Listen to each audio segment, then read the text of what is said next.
우리가 인생을 살아오는 중에 청천벽력 같은 사건과 소식을 접할 때가 있었습니다. 예를 들어서 어느 날 남편이 풀이 푹 죽어서 들어왔기에 아내가 왜 그러냐고, 왜 이렇게 풀이 죽어서? 라고 다그쳐 묻습니다. 남편이 무거운 입을 엽니다. 15년 동안 다녔던 그 직장에서 오늘부로 해고되어졌다라는 그 이야기를 들려줍니다. 아직 아이들은 중고등학교 한참 돈이 들어갈 그때에 남편이 해고당하였다라는 이 소식은 가족에게 청천벽력과 같은 그런 이야기입니다. 어느 날 머리가 아파서 병원에 가서 두통이겠지, 감기이겠지라고 갔더니 병원에서는 뇌종양이라고, 빨리 큰 병원에 수술하지 않으면 안 된다는 그 이야기를 듣게 되어지면 우리는 청천벽력 같은 그 두려움 가운데 빠지게 되어진다는 거예요. 이와 같은 청천벽력 같은 일들이 일어날 때에 다리에 힘이 풀리고 삶의 의욕을 상실하게 되어집니다.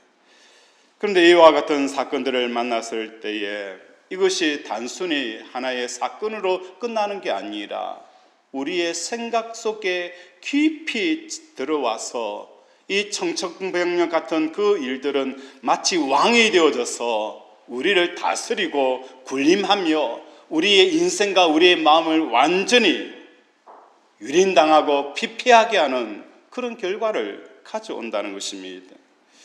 그렇다면 이와 같은 일을 우리가 어떻게 극복하고 예방할 수 있는지 말씀을 통하여서 함께 살펴보고자 합니다.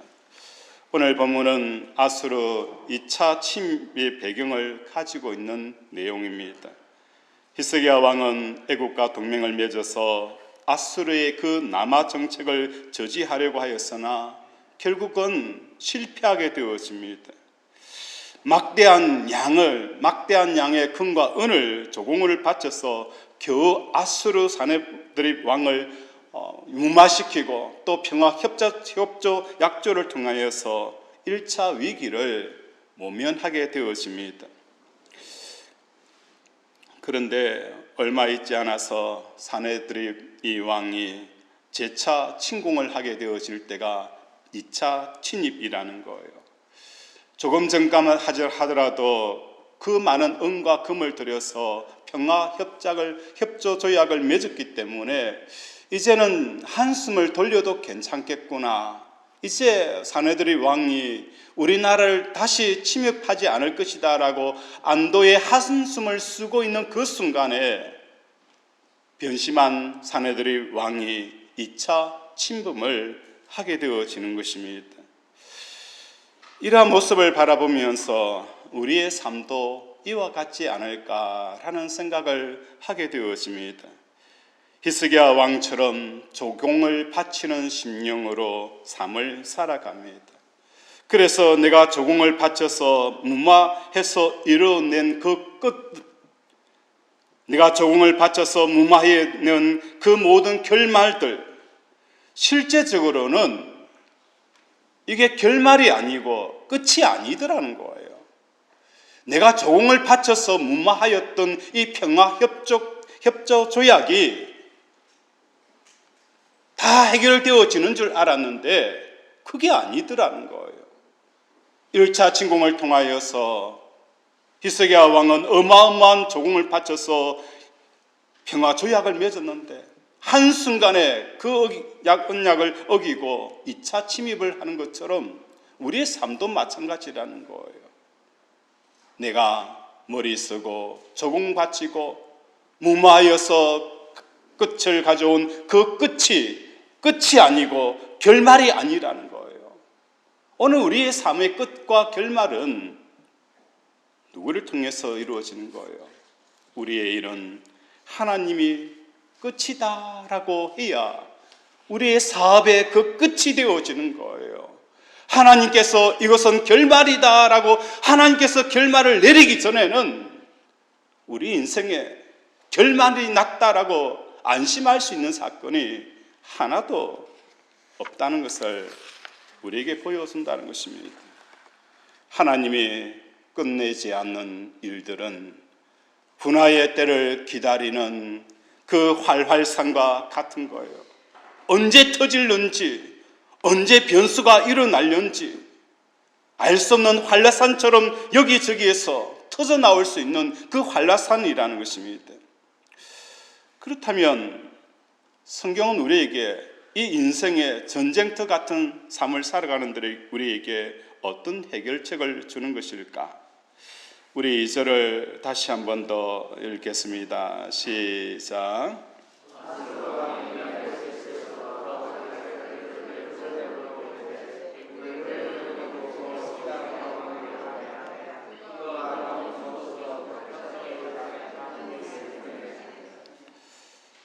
이 절에 보면 아수르 왕이 라기스로부터 랍사게를 예루살렘에 보내어 대군을 거느리게 하고 히스기야 왕에게 가게 하며 그가 어디에 서 있습니까?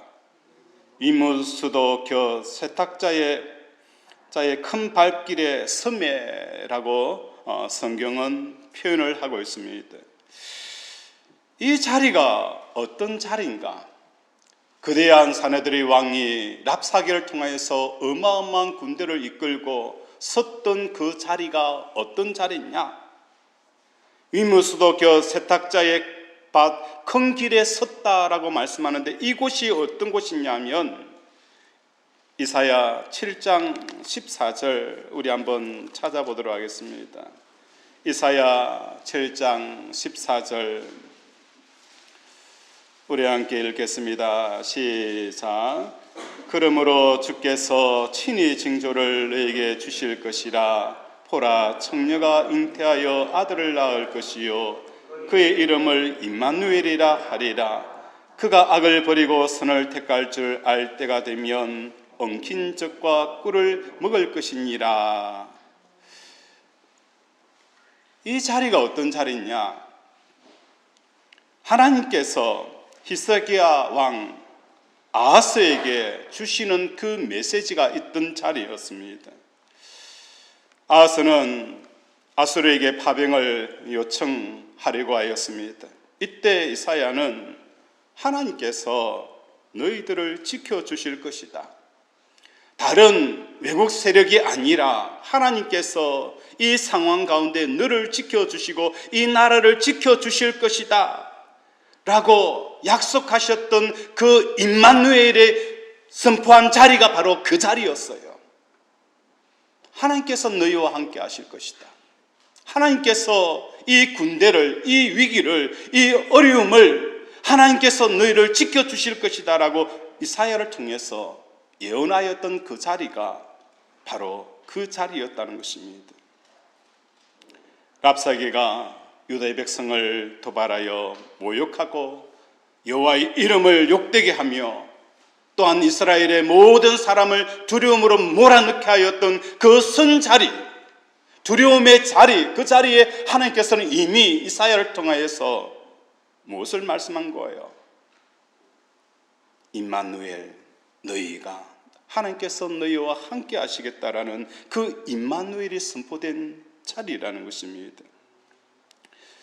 임마누엘이라는 것은 무엇을 말씀하는 거예요? 하나님께서 우리와 함께 하신다라는 표현인 거예요.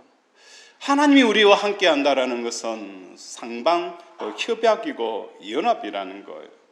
그래서 하나님께서 함께함을 우리는 어떻게 하는 거예요? 하나님, 저도 하나님과 함께 하기를 원합니다. 임마누엘, 내가 너희와 함께 하리라라는 단순하게 우리에게 일반 통행이 아니라 하나님, 나도 하나님과 함께 하겠습니다. 살아도 하나님과 함께 하고 죽어도 주와 함께 하겠습니다. 이것이 함께 어우러지는 게 뭡니까? 임마누엘이라는 것입니다. 그래서 이 임마누엘이 선포되어지는 이 자리에서 우리가 지혜할 것이 무엇이 있을까? 21절 우리 함께 읽겠습니다. 21절 시작.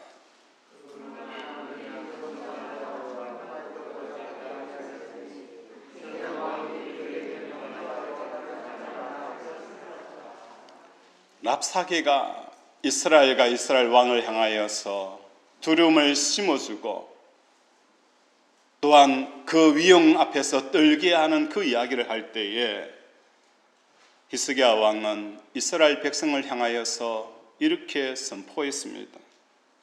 그들이 잠잠하여 한 말도 대답하지 아니하니 이는 왕이 그들에게 명령하여 대답하지 말라. 가타 부타 이렇다 저렇다 변론하려고도 하지 말고 변명하지도 말고 설명하려고도 하지 말고 너희는 잠잠하라 라고 히스기야 왕은 이스라엘 백성뿐만 아니라 자기 자신을 향하여서 말씀하였다는 것입니다. 이 잠잠하는 것이 곧 무엇을 가져오는 거예요? 내가 너희와 함께 하겠다라는 그 임마누엘의 그 약속의 말씀을 나도 하나님과 함께 하겠습니다라는 첫 번째 증거는 무엇입니까? 잠잠한 삶을 살아가는 것입니다. 오늘 저와 여러분 삶 가운데서 하나님이 나와 함께 하심을 믿는 성도들에게 이런저런 일이 일어나고 걷잡을 수 없는 상황이 펼쳐질 때에도 나와 함께 하시는 하나님을 내가 믿습니다라는 꼭 고백하는 사람들의 특징은 같아 붙아 좋다 나쁘다 이 선악간의 판단 자체를 보류하고 잠잠히 하나님을 바라는 것이 임마누엘의 그 기다린 사람들의 특징이었다는 거예요. 1차 침공 때에 애굽에게 손을 벌려서 아수르와 막으려고 하였을 때에 그들은 분명히 이사야를 통하여서 하나님께서 너희를 지켜주실 것이다 라고 말씀하였습니다. 그런데 그들은 그 약속의 말씀을 붙잡고도 약속의 말씀을 받고도 처참하게 이스라엘 땅이 유린당하게 되어지는 근원적인 이유가 무엇 때문이었습니까? 그들은 잠잠하지 못했습니다. 어떤 방법을 쳤습니까? 애굽의 원정 부대를 요청하고 그 많은 조공을 바쳐서 애굽의 군대를 불러온 거예요. 이 애굽의 군대가 아수르의 이 위급한 상황을 막아줄 것이다 라고 그들은 하나님의 잠잠한 것을 기다리지 아니하고 이리저리 설쳐다니면서 이 문제를 해결하기 위해서 애굽의 군대를 활성화하다 보니 함께 하시는 하나님, 너희를 지켜주시는 하나님을 경험하지 못하고 이스라엘 땅이 유린당한 것을 경험하게 되어진 거예요. 그래서 이제는 히스기야는 이 사내들의 2차 침범 앞에서 무엇을 말하는 거예요? 너희는 잠잠할지어다. 하나님께서 우리에게 임마누엘의 약속을 주셨던 것처럼 그 함께 하시는 고백이 우리는 잠잠히 애굽을 찾아가는 것도 아니고 다른 사람의 손을 벌리는 것도 아니라 잠잠히 여호와를 기다리는 이 고백을 하는 것을 봅니다. 이 잠잠함은 성경에 매우 특별한 의미가 있습니다. 출애굽기 14장에 보면 선민들 앞에서 홍해가 가로막힌 뒤에 화가 난 바로가 모든 애굽의 군대를 이끌고 세도하여 들어오게 되었습니다. 이 상황에서 백성들은 우왕좌왕하면서 이제 다 죽었다, 이제 끝났다, 그렇게 불평하고 절망하고 있을 때에 모세가 이스라엘 백성들을 향하여서 선포하였습니다. 너희는 두려워하지 말고 가만히 있어서 여호와께서 오늘 너희를 위하여서 행하시는 구원을 보라. 너희가 오늘 본 애굽 사람을 영원히 다시 보지 아니하리라. 여호와께서 너희를 위하여 싸우리니 너희는 뭘 하라는 거예요? 가만히 있을지어다. 너희는 가만히 있을지어다. 이게 뭡니까? 하나님이 우리와 함께하는 그 임마누엘에 대한 우리의 화답송이 잠잠히 여호와를 기다리는 것이었습니다.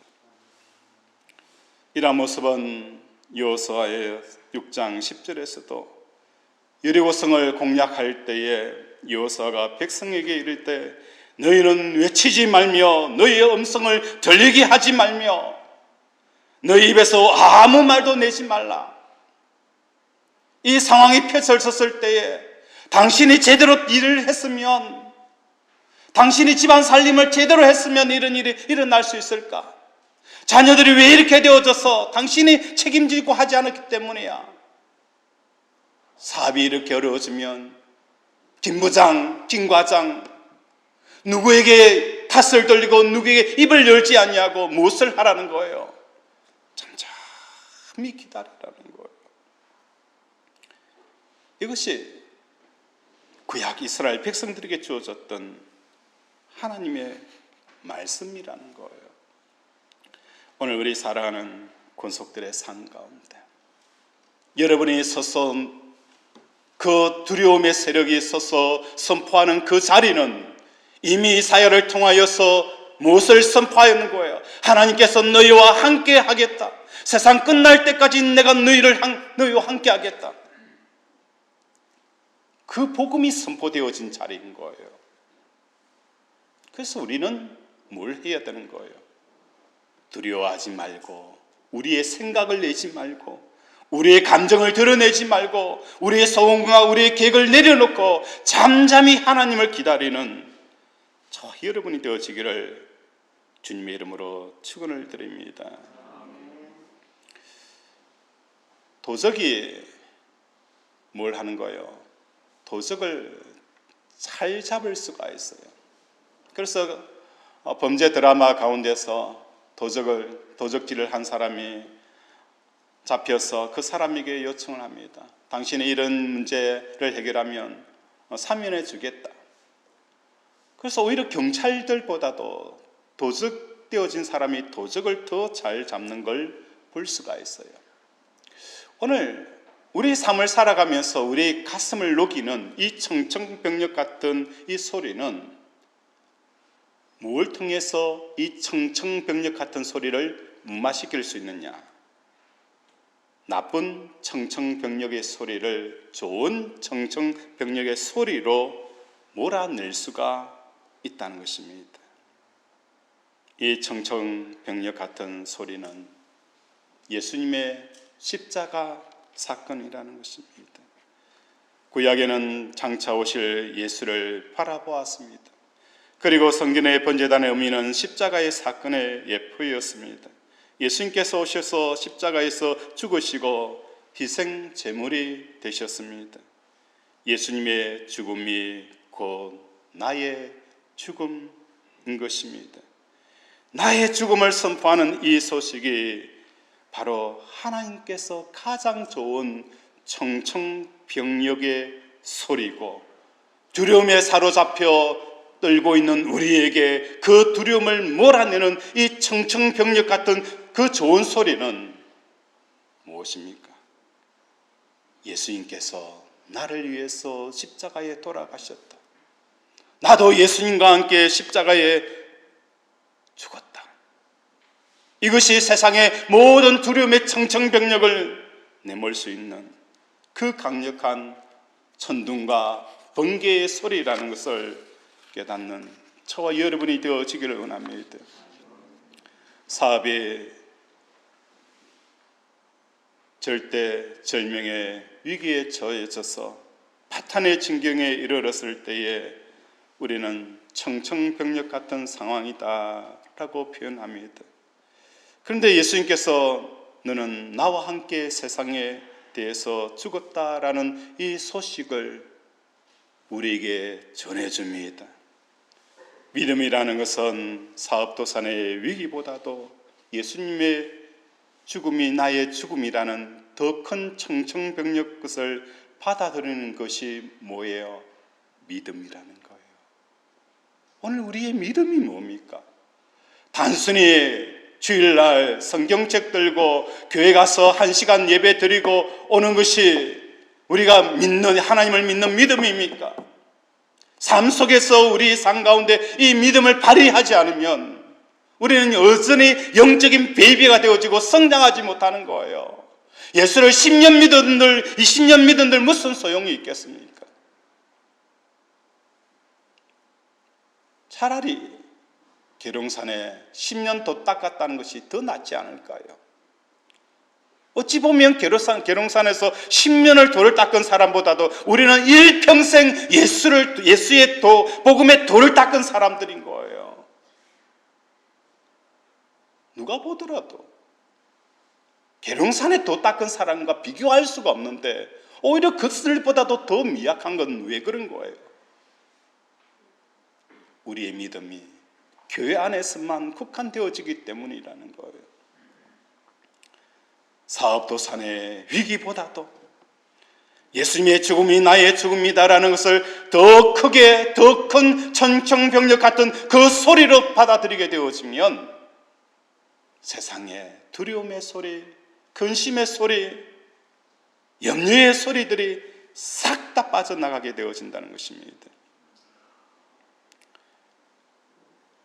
오늘 저와 여러분의 삶 가운데 예수님의 십자가의 죽음의 길과 그 길을 가는 것이 무엇보다도 가장 큰 소리로, 번개와 천둥의 소리로 들을 수 있는 저와 여러분이 되어지길 원합니다. 자녀의 문제가 천둥, 번개 소리처럼 들리는 것이 아니라, 사업의 어려움이 아니라, 여러 가지 문제가 아니라 오히려 하나님의 그 소리가 천둥, 번개 소리처럼 들려서 근심의, 두려움의, 절망의 그 소리들을 몰아내는 저 여러분이 되어지기를 바랍니다. 그래서 예수를 믿는다는 것은 곧 예수를 따르는 것이고 그분을 쫓아서 사명의 길을 걸어가는 삶이라는 거예요. 복음성가 44장 주님이 홀로 가신 그 길 나도 따라가리라. 이것이 우리의 믿음의 고백이고 이 고백을 이 시간 함께 하도록 하겠습니다.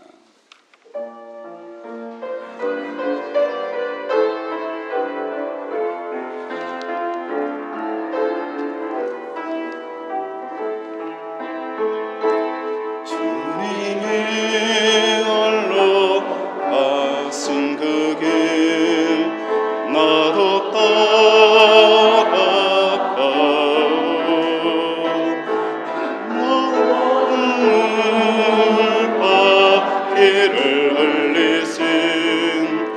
그 길을 걷고 험한 산도 나는 괜찮소 바다 끝이라도 나는 괜찮소 죽어가는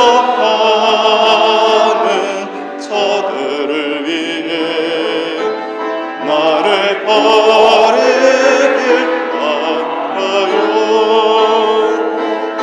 아버지 나를 보내주오 달려가게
오늘 우리 살아가는 권속들의 삶 가운데 믿음이라는 것이 무엇입니까? 주님을 따라가는 삶을 살아가는 저 여러분이 바로 믿는 자이고 믿음의 삶이라는 것입니다. 믿음은 일회성의 결단과 신앙 고백으로 착각해서는 안 되는 것입니다. 지속적으로 주님의 그 죽음의 사건들을 내 삶 가운데 지켜내고 이뤄내고 결단하며 수없이 반복하는 이 삶이 바로 믿음의 삶이라는 거예요. 요한복음 3장 14절에 이렇게 말씀합니다. 모세가 광야에서 뱀을 든 것 같이 인자도 들려야 하리니 이는 그를 믿는 자마다 영생을 얻게 하려 하십니다. 모세가 광야에서 뱀을 든 것 같이 인자도 들려야 하리니 이는 그를 믿는 자, 무엇을 믿는 거예요? 끊임없이 자기의 삶 가운데 예수 그리스도의 십자가에서 들려오는 삶을 살아가고 자기도 끊임없이 십자가에서 자기 자신을 들려오리는 이 삶을 살아가는 사람은 뭘 한다는 거예요? 영생을 얻는다라고 말씀하는 거예요. 우리가 영생을 얻는 길은 뭡니까? 끊임없이 예수 그리스도를 십자가 위에 높이 높이 들어올리는 삶, 그것으로 끝나는 것이 아니라 나도 끊임없이 세상 가운데서 나도 예수님과 함께 십자가의 죽음을 삶을 끊임없이 재현하고 그 삶을 추구하는 그 사람에게는 요한복음 3장에서는 영생을 얻게 하려 하십니다 라고 표현되어져 있습니다. 민수기 21장 8절과 9절에서도 여호와께서 모세에게 이르시되 풀뱀을 만들어 창대 위에 매달아라. 물린 자마다 그것을 보면 살리라. 모세가 놋뱀을 만들어 창대 위에 다니 뱀에게 물린 자가 놋뱀을 쳐다본 적 모두 살더라. 오늘 우리의 광야 인생 가운데 이것도 부족하고 저것도 부족하고 그 불뱀에 물려서 밤잠을 설치며 두려움 가운데 엄습하여 있는 그 모든 사람들에게 해결의 솔루션은 무엇입니까? 십자가에 달리신 그 예수 그리스도, 그것을 높이 쳐다보고 그것을 쳐다본 적 나음을 얻으리라. 이것이 오늘 압살개가 이스라엘 백성들을 두려움에 몰아넣는 그 선자리에 이미 하나님께서 이사야를 통하여서 임마누엘의 복음이 선포되어진 거예요. 하나님은 우리 인생을 홀로 살게 하신 게 아니었어요. 나는 홀로 고통스럽고 홀로 두렵고 홀로 인생을 사는 줄 알았는데 이미 하나님께서는 나와 함께 하겠다라는 그 약속의 말씀을 이미 주셨습니다. 우리가 외면하고 우리가 받아들이지 아니하고 그것이 내가 원하는 그 계획이 아니었기 때문에 우리는 하찮게 취급해버린 거예요. 이제는 다시 돌아가야 합니다. 하나님께서 우리와 함께 하신다는 그 자리, 그곳에서 무엇을 하는 거예요? 잠잠히 여호와를 기다리며 십자가에 달린 예수 그리스도를 높이 높이 쳐들며 우리의 삶도 예수님과 함께 십자가에 높이 높이 들올리는 그 자리가 영생의 자리고 구원의 자리고 생명의 자리고 해결의 자리라는 것을 깨닫는 저 여러분이 되어지기를 바랍니다. 그래야 할 때에 내가 죽은 그 현장에서 하나님의 살아계심을 보게 되어지는 거예요. 내가 십자가에 죽은 그 자리에 하나님의 살아계심과 하나님의 운행하심과 하나님의 인도하심과 하나님의 공급하심이 나타나게 되어지고 너희와 함께 하겠다라는 그 약속의 말씀이 온전히 100% 이루어지는 역사가 일어나게 되어지는 것입니다. 다시 한번 우리 주님이 홀로 가신 그 길 우리 2절 3절 부르면서 마무리하도록 하겠습니다. 주님이 홀로 가신 그 길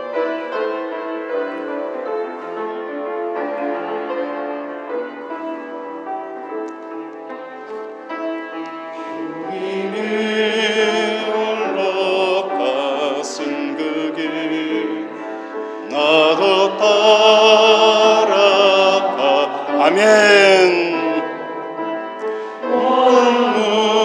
눈물과 피를 흘리신 그 길을 나도 걷고 험한 산도 나는 괜찮소 바다 끝이라도 나는 괜찮소 죽어가는 저들을 위해 나를 버리길 바라오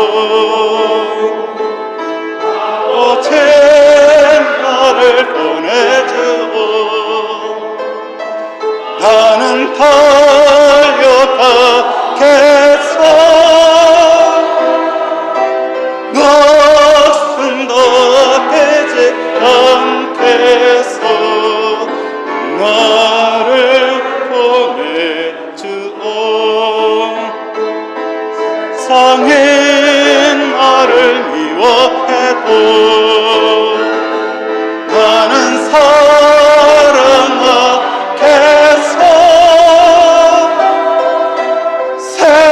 세상을 구원한 십자가 나도 따라가 명을 버리면서까지 나를 사랑한 당신 키 작은 나를 받아주오 나도 사랑하오. 이 시간 함께 기도합니다. 하나님, 오늘도 임마누엘의 자리에 서서 잠잠히 하나님을 바라며 내 일평상 가운데서 예수 그리스도를 십자가에 높이 높이 들며 나도 세상에 대해서 죽은 나를 십자가에 높이 높이 들어서 영생의 삶을 누리게 하시고 구원의 삶을 맛보게 해달라고 이 시간 주여 한번 부르면서 기도합니다.